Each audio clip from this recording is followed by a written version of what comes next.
From the NMSU Department of Journalism and Media Studies in collaboration with KRWG, this is the student-produced News 22, where news matters. Now, protests against ICE and President Trump are spreading across the country, even here to Las Cruces. Two groups gathered in front of the Corbett Student Center to argue their opposing views.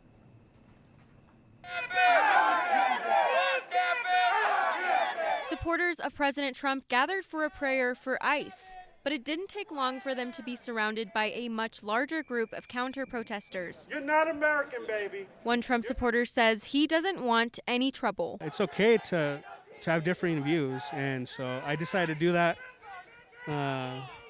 And so far it's been peaceful, no one's gone crazy, and I hope it stays that way before we leave.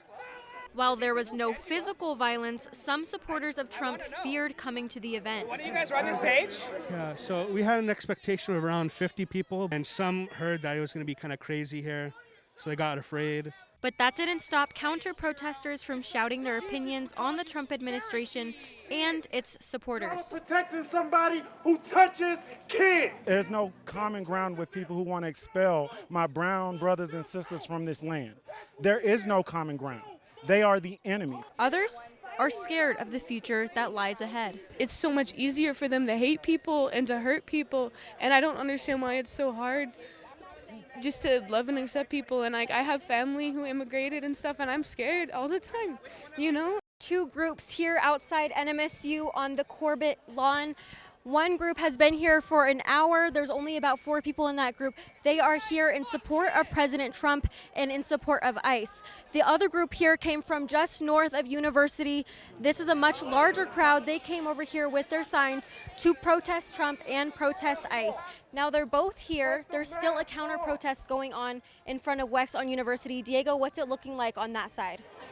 Thanks, Nina. Well, I'm here just outside the Wex here on University Avenue, where protesters have gathered in opposition to the Pray for ICE protests happening just across the street. Now, I can tell you, with time talking to these people, looking over some of the signs that they have, that there are plenty of things that they are opposing here today. There are signs in opposition to Secretary of Homeland Security Kristi Noem. There are signs in opposition to ICE itself. There are signs in opposition to President Donald Trump. But one thing that I can tell you that these people hold in common is that they believe that human rights are being stripped right now by the current administration, and they want to see a big change. There are laws in place that say criminals who do not have papers to be in the United States should be deported.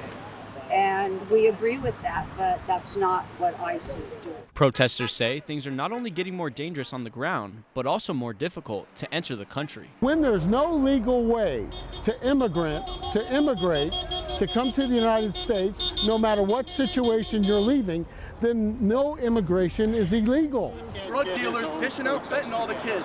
Despite their differences, both sides could only agree on one way to move forward.